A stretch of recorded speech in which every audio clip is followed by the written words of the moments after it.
Әйеліңіздің дайындаған кешкі асы экономикаға әсер ете ме? Жуған кіріше.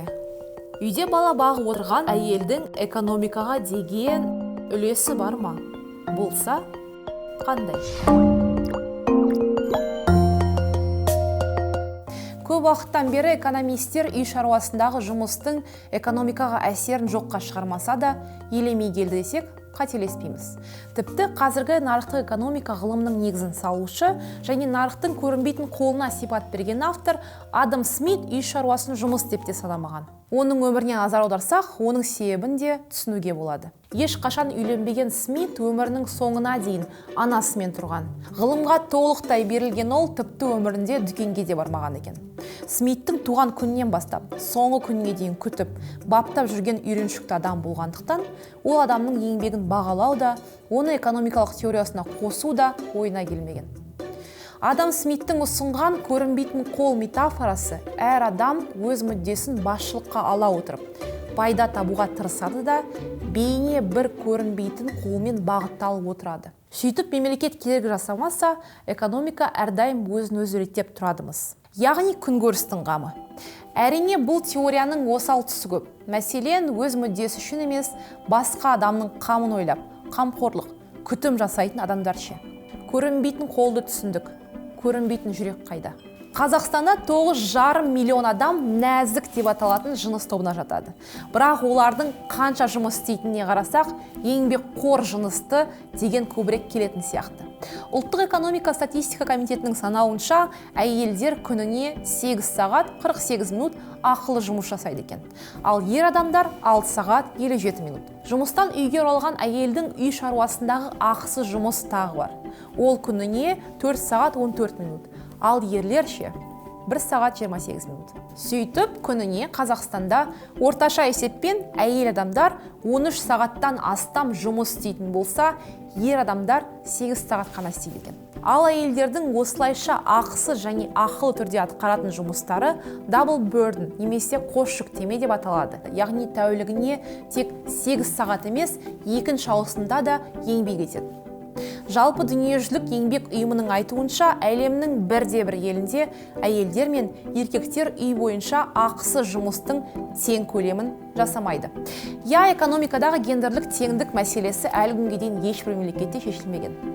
Әлем халқының 49% әйелдерге тиесілі, бірақ олардың әлемдегі жалпы ішкі өнімге қосатын үлесі 37%. Қазақстандағы халық саны бойынша әйелдердің үлесі 52%, немесе мен айтқандай 9 миллионнан асады. Бұның ішінде экономикалық белсенді бөлігі 49%, ал бұл бөліктің жалпы ішкі өнімге қосатын үлесі тек 39%. Бірақ бұл есепке үй шаруашылығында атқаратын жұмыс кірмейді. Оның құнын біз білмейміз де. Әйелдердің көлеңкеде қалған еңбегі жалпы ішкі өнім есептегенде мүлде ескерілмейді. Экономикалық дамудың басқа өлшемдерінен де көрініс алуы сирек. Дәстүрлі патриархал еңбек бөлінісіне байланысты үйдің жұмысы табиғи нәрсе сияқты қабылданады. Экономистер болса, оған тиісті мән бермейді. Шын мәнінде бұл ақы төленбеген жұмыс күшінің құны. Оксфам талдауы бойынша 10,9 триллион долларды құрайды. Бұл Fortune Global 500 тізімінің арасында Walmart, Apple, Amazon да бар ең ірі 50 компаниясының ортақ пайдасынан асып түседі. Бұл құбылыс әйелдерді қанауға жол ашып отыр. Үйде істеген жұмысы өтелмейді, стереотиптер мен олардың материалдық тұрғыдан осал жағдайының кесірінен нарықта да көп пайда таппайды.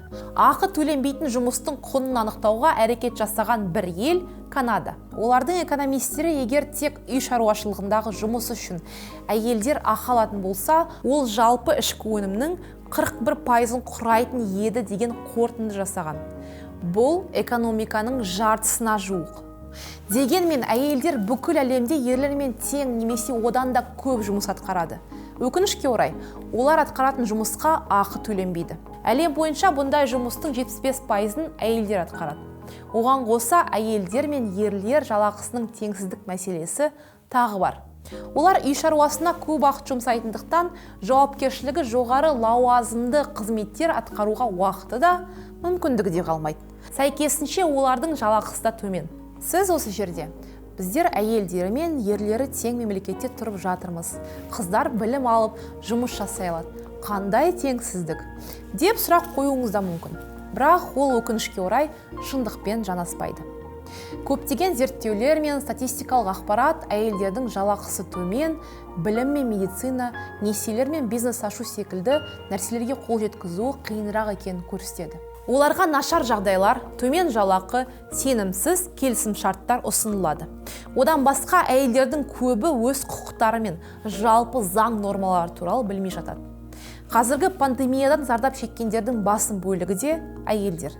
Сәуірдің басында Дүниежүзілік банк 2020 жылы Қазақстанның жалпы ішкі өнімі 0,8% бен 3%-ның арасында төмендеуі мүмкін деген болжам жасады. Елде төтенше жағдай енгізілгеннен бері Қазақстан әлеуметтік тұрғыдан осал топтарға 4,4 триллион теңге жәрдемақы бөлді. Мемлекет қазынасынан денсаулық сақтау саласына, басқа да әлеуметтік көмек көрсетуге, шағын және орта бизнесті қолдауға бөлінген қаражат та бар. Жұмыссыздық көрсеткішінің артуы да жалпы ішкі өнім өсіміне кері әсерін тигізеді. Болжам жасаған даму институты, егер пандемия ары қарай да жалғасып аймақтарға таралатын болса, 2020 жылғы жалпы ішкі өнімнің көрсеткіші 3%-ға дейін қысқаруы мүмкін. Бұл күнкөріс деңгейінің төмендеуіне алып келеді деді. Экономикалық дағдарыстың және орын алуы мүмкін кедейшіліктің зардабын шегетіндер көбіне әлеуметтік тұрғыдан осал топтар, яғни мүгедектігі бар адамдар, көп балалы аналар және жұмыссыздар. Статистика комитетінің ұсынған деректері бойынша 2019 жылдың 1 тоқсанында елдегі жұмыссыздар саны шамамен 443 мың адам болған. Ал олардың 60%-ы әйелдер. Жұмыссыз әйелдердің 4-тен бірі үй шаруасымен айналысатындықтан отбасылық жағдай бойынша жұмыссыздар тобын толықтырып отыр. Ал бұл себептер бойынша ерлер арасындағы көрсеткіш олардың жалпы санының 1/10 ғана. Қазақстан үкіметі ақы төленбейтін әйелдер еңбегін лайық деңгейде өтеуі керегін мойындауға әзірше асықпайды. Тіпті проблеманы бірнеше рет ушықтырған COVID-19 пандемиясы да ештеңені өзгерте алмады. Ал дамыған елдердің билігі қазірдің өзінде әрекет ете бастады. Италияда 12 жасқа толмаған балалардың ата-аналары жалақысының жартысын сақтай отырып, 15 күндік демалыс ала алады. Немесе мемлекеттен балама күтімді ұйымдастыру үшін 600 евро ала алады. 10 аптаға дейін балалары карантинге жабылған мектепке немесе балабақшаға бара алмайтын америкалық ата-аналарға ақылы демалыс беріледі. Жапон билігі мектептердің жабылуына байланысты үйде қалуға мәжбүр фрилансерлерге қолжетімді несие алуға мүмкіндік жасады.